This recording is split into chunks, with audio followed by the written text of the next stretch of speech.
क्या मांगे हैं आपकी? आज हमारा पूरा हिंदुस्तान में ऑल इंडिया मोटर ट्रांसपोर्ट ने बंद का आह्वान किया है। आज हमारा चक्का जाम है। हमारी मुख्य 3 मांगे हैं। सबसे पहली मांग हमारे जीएसटी की है।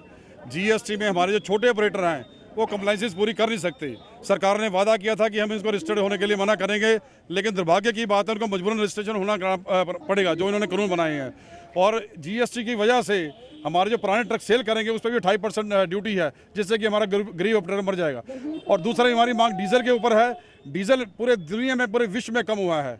किसी समय में 142 को बैरल था और आज 30 रुपये को भी हुआ, लेकिन सरकार ने दाम उसका नाजायज़ फ़ायदा उठा के जो फ़ायदा जनता को, आम जनता को पहुंचना चाहिए था, उसको जनता से निराश किया है और आम जनता की महंगाई का उन्होंने दिया है। और ऑल ओवर इंडिया में हम चाहते हैं कि प्राइसेस सारी सेम होनी चाहिए, डीजल की प्राइसेस सेम होनी चाहिए। कितने दिन का ये ठीक है 2 दिन के लिए, लेकिन अगर सरकार ने हमारी मांगे नहीं स्वीकार की तो हम दिवाली के बाद अनिश्चितकालीन चक्का जाम करेंगे। आज कितनी गाड़ियां बंद है पूरे इंडिया के? आज पूरे इंडिया में 90 लाख ट्रक हमारे खड़े हैं और ट्रांसपोर्ट नगर में भी सारा बंद है, जो कि आपने देख ही लिया होगा। कितने का नुकसान लगभग आप रोज का कम से कम 2000 करोड़ का नुकसान है।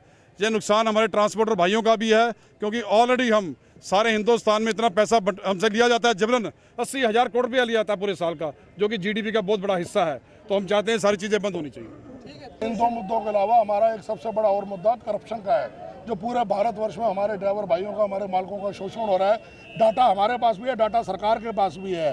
पूरे वर्ष में 80,000 करोड़ रुपए की हमसे रिश्वत और लूट खसोट सड़कों पे की जाती है, जिसका पुरजोर विरोध करेंगे। भारत सरकार ने हमसे वादा किया था कि 1 नेशन 1 टैक्स के नारे के तहत केवल आपको सहूलियत दी जाएगी, 16 टैक्सों से मुक्त करके केवल एक टैक्स आपको जीएसटी देना होगा। और वहाँ हमारे साथ धोखा किया। हम अपने आप को ठगा महसूस कर रहे हैं। उसके नाम पे हमें दोहरी रणनीति में फंसाया। दोहरा टैक्स हम पे लादा, गाड़ी बेचेंगे तो भी टैक्स। 28% की भागीदारी सरकार मांग रही है। हम पूछते हैं, जब हमने ये ट्रक बनाए थे सरकार ने क्या सहयोग किया था जो आज हम ट्रक बेचेंगे और 28% उनको देंगे? सड़कों में हमसे लूट खसोट हो रही है। हमें सर्विस टैक्स के तर्ज पे लाया जाएगा, ये वादा किया, वो वादा भी तोड़ा। हमारे साथ हर तरफ से शोषण हो रहा है। हम मजबूरन आज चक्का जाम के लिए उतरे हैं 2 दिन की केवल सांकेतिक हड़ताल को लेके। पर सरकार ने अगर हमसे सुनवाई नहीं करी या हमारी मांगे नहीं मानी तो हम अनिश्चितकालीन पूरे भारतवर्ष में देशव्यापी हड़ताल करके 90 लाख ट्रकों का चक्का जाम कर देंगे। नाराजगी ये है जी, सरकार जो डीजल के प्राइस इंटरनेशनल मार्केट में इतने कम हैं, सरकार अपने देश को ही लूटने में लगी हुई है। सबसे बड़ी नाराज़गी तो ये है। और दूसरी नाराज़गी है कि जो जीएसटी में इन्होंने एनरोलमेंट की है हमारी, उसमें आरसीएम 5 और 12 में दे दिया है। जो आज एक ट्रांसपोर्टर जो है वो इतना पढ़ा लिखा नहीं है, जो सिंगल ऑपरेटर है,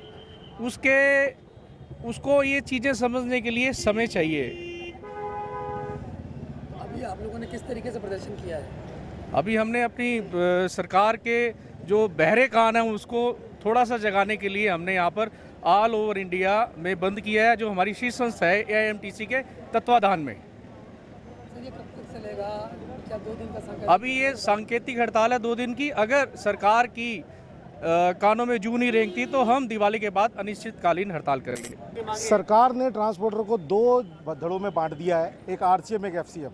आरसीएम है जो 5% जीएसटी ये सरकार लेगी, और दूसरा कर दिया 12%। जो बड़े ट्रांसपोर्टर हैं उनको तो 12% पे फ़ायदा नज़र आएगा, लेकिन जो छोटे ट्रांसपोर्टर हैं, जो सिंगल मोटर मालिक हैं, जो ड्राइवर खुद गाड़ी चला रहे हैं, उसको अगर अपना ट्रक बेचना है तो उसको 28% सरकार को जमा करवाना है। जो बेचेगा उसकी कीमत का 28% जमा कराना है। अब वो अपना ट्रक चलाए या सरकार की 3 रिटर्न भरे 1 महीने के अंदर, वो कहाँ से भरेगा? तो सरकार ने एक बड़ी सोची समझी रीति के हिसाब से, राजनीति के हिसाब से ट्रांसपोर्टर को 2 धड़ों में बांट रहा है। अगर उसको एक पुराना टायर बेचना है 100 रुपये का, तो उसमें से 28 रुपये सरकार को जमा कराने हैं। अब जिस कबाड़ी ने टायर खरीदना है वो भी अपना रजिस्ट्रेशन कराए। तो आदमी सरकार के लिए अपना रजिस्ट्रेशन करा के साल के अंदर 36 रिटर्न सबमिट करे या अपने बच्चों के लिए रोजी रोटी कमाए। हमारा जो मेन हड़ताल का कारण ये है कि हम जीएसटी का विरोध करते हैं। हम ये चाहते हैं कि हम अपने धंधे को इस हिसाब से चला सकें कि हम अपने बच्चों को 2 वक्त की रोटी दे सकें, ना कि सरकार के इन कागजों के कार्रवाई के अंदर फंसे रहें। सर क्या यह प्रदर्शन भी हो सकता है? ये प्रदर्शन ऐसा है भाई साहब, जब किसी आदमी को रोटी नहीं मिलेगी तो वो छीन के भी खाएगा। 2 दिन की सरकार को एक सांकेतिक हड़ताल से ये मैसेज देने की कोशिश की जा रही है कि आप ये विकास का जो नारा चला रहे हैं, वाइब्रेंट गुजरात कर रहे हैं, शाह साहब के बेटे के ऊपर जो आरोप लग रहे हैं उसकी चर्चा ना ना करते हुए आम पब्लिक को जीएसटी के चक्कर में फंसा रहे हैं ये। और अगर ये 2 दिन की हमारी सांकेतिक हड़ताल से सरकार के अगर बंद कान नहीं खुले तो ये इतना उग्र हो जाएगा कि जो दिवाली के बाद देश के अंदर 90 लाख गाड़ियाँ और कम से कम उस 90 लाख गाड़ियों से 20,000 करोड़ 20 करोड़ आदमी जो रोजी रोटी कमा रहे हैं वो इफेक्टेड होंगे। और उनसे ये जितनी खाने पीने की चीज़ें हैं सब इतनी महंगी हो जाएंगी कि त्राही त्राही मच जाएगी और इस सरकार का चलना मुश्किल हो जाएगा।